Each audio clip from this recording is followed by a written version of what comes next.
mulher, olha esse resultado aqui, mais de 1 milhão de vendas na internet. Eu já comecei esse ano faturando alto em casa. Isso me proporciona ficar mais pertinho da minha filha, da minha família. Você quer saber como que você também pode fazer isso? Eu já faturei mais de 2 milhões de reais na internet e eu vou te ensinar tudo em uma aula 100% gratuita.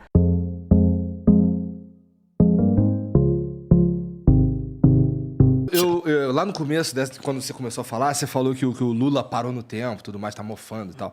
Cara, eu tenho... Você acha que, pra começar, você acha que o Alckmin, ele tá no mesmo saco que o Temer? No mesmo saco ideológico, sem dúvida.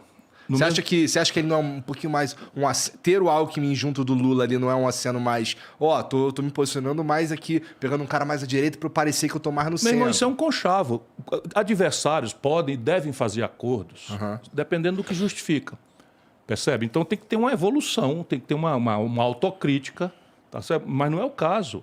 O Lula e o Bolsonaro e o Alckmin simbolizaram no Brasil 25 anos de radicalização política. Vocês são daqui de São Paulo. Aqui em São Paulo só existia isso. Era PT e PSDB, e isso saiu de São Paulo, foi imposto ao Brasil, e a conversa era da canela para baixo, irmão.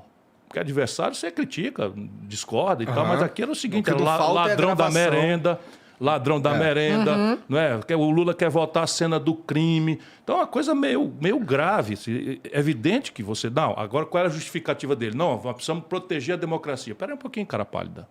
Então, eu, que não estou na proteção da democracia, Ciro Gomes, aqui, eu, Ciro Gomes, não estou na proteção da democracia. Essa é a tese mais absurda de todas. Tenha santa paciência. Então, a Simone Tebet não está no campo da democracia. Então, já está definido o nosso destino. Vai ter que ser entre dois candidatos e ponto final. Eles já decidiram entre eles. E que papo é esse? Democracia é opção, é debate. Aí debate. Por que debate? É para a gente exibir inteligência? Não. É porque tudo que está errado, Igor, tudo que está errado no Brasil, não está errado porque tinha um manual de fazer certo. E os caras em Brasília são safados, são maus, que vão lá e fazem tudo errado de propósito. Ah, se fosse. Aí era mais fácil. Era mais fácil. Não é, não. É porque o que está errado beneficia uma minoria ultrapoderosa. E que não quer que mude nada, porque, sabe, é o mesmo sistema. A petezada enlouquece. Falsa equivalência. Não, peraí, o Lula e o Bolsonaro são pessoas muito diferentes. Eu não tenho nenhuma dificuldade de reconhecer isso. Mas o que estou falando aqui é do sistema de economia, a economia brasileira. Como é que se organiza o sistema econômico? É rigorosamente o mesmo modelo. Tu acha que tanto faz para essa Estou te dizendo, aí? Câmbio flutuante, superávit primário, meta de inflação, tudo rigorosamente igual, desde o Fernando Henrique até aqui. E falando desse serviço, a gente está falando de pesquisa, eu fico pensando muito sobre isso. Eu não sou estatístico, sou interessado, né? E acho que quando a pesquisa é feita assim, uma atrás da outra, ela quase que serve para engessar a própria estatística que ela produz, sabe? Porque eu tenho amigos que, presos nos valores da pesquisa semanal, começam a não querer mais pensar a respeito do voto, sabe? Se decide, fala, não, a pesquisa... Porque sai uma pesquisa por dia, então assim... É como se você fosse, né, Rolandinho, para uma corrida de cavalo. Então você vai para o Jockey Club, aí chega lá no Jockey Club... Se tiver maior de 18 anos, né? Assim, quem é o cavalo da vez aí? Quem é o cavalo bom da vez? Não, quem está aí, pule de vez, é o cara bota aqui. Pô, peraí, é o destino do país. E o debate, por que o debate é crítico? Porque a gente só vai conseguir mudar as coisas se o povo entrar na jogada. Com certeza. Só vai mudar. Acredite, porque eleição, nós celebramos a eleição com o povo. Então, todos os deputados são eleitos pelo povo. Todos os senadores eleitos pelo povo. Todos os prefeitos, vereador, governador, todo mundo. Porém, a operação do governo não é com o povo. Por quê? Porque o povo volta para casa, esperando pelo que não ficou de vir, já não acredita muito em promessa de político, e tem toda a razão de não acreditar, porque a mentirada, não é? A corrupção, a ladroeira, o privilégio são a regra. Inclusive, não é puxando teu saco, não. Você está longe de precisar disso. Então, você não vai ver eu puxando Se saco alguém precisar político. puxar saco aqui, sou eu. Então, mas o candidato precisa, né? A primeira promessa que um político me fez e cumpriu foi do Ciro de voltar aqui. Ah, de voltar? Mas é claro. Nossa, mas então tá muito ruim a coisa. Pois mesmo, olha, né? Porque... eu me gabo de não ter uma promessa que eu tenha formalizado na minha longa vida pública que eu não tenha cumprido. Por quê? Porque eu modero a promessa. Eu modero a promessa. E eu quero sempre estabelecer com as pessoas uma meta, um objetivo, de que vou tentar, de quanto custa, de quais são os riscos. Sabe que isso é verdade, né? Isso vai ficando quase chato. vai ficando quase chato. Então, eu estou fazendo isso porque, de novo, é só para arrematar o raciocínio. Ou a gente ajuda o povo a entender, que eu falei 3 coisas aqui, que provavelmente a média da audiência, e não é culpa de ninguém. Não é culpa de ninguém, senão dos grandes mediadores, da grande mídia tradicional e tal, que não explica.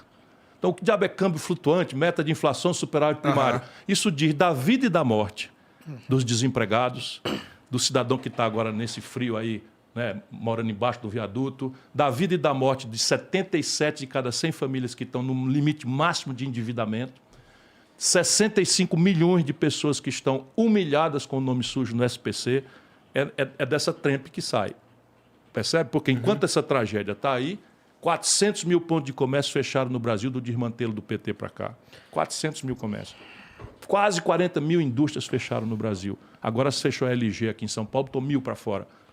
A Ford estava aqui em São Paulo há 54 anos. Foi-se embora, fechou na Bahia, fechou em todo canto, porque é o modelo econômico. Enquanto isso, saiu agora o ranking dos 10 bancos mais lucrativos do mundo. Sabe o planeta Terra? Consta que é redondo, é uma esfera. Os 10 bancos... Há controvérsias. Há controvérsias. Sabia que 12% dos brasileiros perguntados dizem que a Terra é plana? Eu acredito. Isso é um negócio de lascar, né, rapaz? É para ferrar. Mas deixa eu terminar. Quando acabou de sair o ranking dos 10 bancos mais lucrativos do mundo, 4 são brasileiros. Dos 10. Não tem nenhum chinês, nenhum alemão, nenhum italiano, nenhum inglês, nenhum japonês. 4 dos 10 são brasileiros. Só que no Brasil só tem 5 bancos, cara. Caralho. E sabe quem fez isso? O Lula e o PT. Não dá pra... exatamente. Esse tipo de coisa, por exemplo, muitas coisas aí que aconteceram nos últimos 3 anos, dá pra gente... dá pra pessoas fazerem um malabarismo e tal, colocar na conta da pandemia.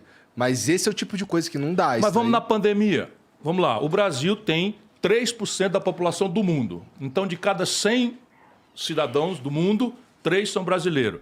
11% das mortes aconteceram no Brasil. Qual é a explicação? Má gestão. Má gestão, sabe? A politicagem, roubalheira na vacina e tal. O Brasil teve 4 vezes a média de mortes do mundo. 4 vezes a média de morte do mundo. E isso aconteceu por causa do Bolsonaro. De novo, é a política, irmão. Aqui, o modelo econômico, o modelo de governança política chega a ser quase cretino a gente não deixar o povo ver isso. Sabe qual é o partido do Bolsonaro hoje? É o do Valdemar Costa Neto. Sabe quem é o Valdemar Costa Neto? É o cara para quem o Lula deu o DENIT para roubar, foi condenado, preso e condenado no mensalão. Percebe? O cara que estava com o Lula no mensalão, roubando no DENIT, agora é o presidente do partido do Bolsonaro.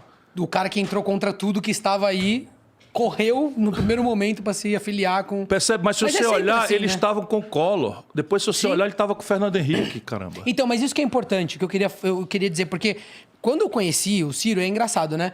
Que eu tenho 28 anos, né? E aí eu tava na universidade... Inveja. Eu fiz o Fiscar, depois eu fiz USP, não consegui terminar as faculdades, infelizmente. Infelizmente não, felizmente, por causa do trabalho. Mas eu tava formando, assim, minha consciência política. Eu era mais de esquerda, né? E lá na universidade, na convivência, eu fui... E aí, na eleição de 2018, um pouco antes, eu esbarrei nos vídeos do Ciro. E aí, o que mais me chamou a atenção é que eu percebi que o Ciro, mesmo no momento que ele não está como candidato, ele é uma pessoa que está há muito tempo carregando... A impressão que eu tenho, carregando uma denúncia, na verdade, sabe? Ele tem eu via nas palestras que ele dava, um caráter meio de... Existe um problema que interessa a poucos, e esses poucos conseguem jogar um pouco por trás das cortinas, digamos assim. E eles subverteram um mecanismo que foi criado no momento oportuno, lá na questão do real, que era para ser paliativo, e eles se alimentam disso, né? Então, assim, que inclusive Steve relendo seu livro e substituiu outros mecanismos que essa mesma elite já usava, pegaram a questão dos juros altos para eles, se apropriaram disso e eles ficam criando situações, discursos, etc., para que a gente sinta que a gente necessita, por A mais B, desse mecanismo. Sendo que... Esse mecanismo que você está falando é a questão dos juros. Juro.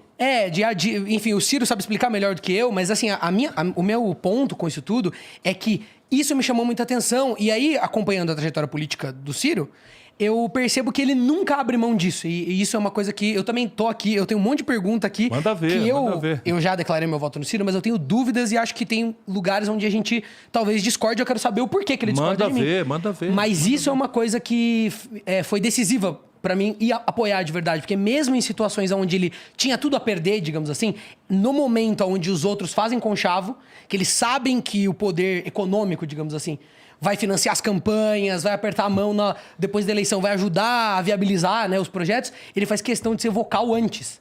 Então, por ter conhecido antes dele ser candidato e por ele não ter mudado o discurso, eu sinto que tem muita verdade nisso aí. Eu não sou economista, mas quando eu leio, eu vejo que faz muito sentido. Vamos pensar juntos, porque isso aqui é um lugar popular, muito popular, juventude e tal. E isso aqui, em qualquer lugar do mundo, é o que domina a discussão.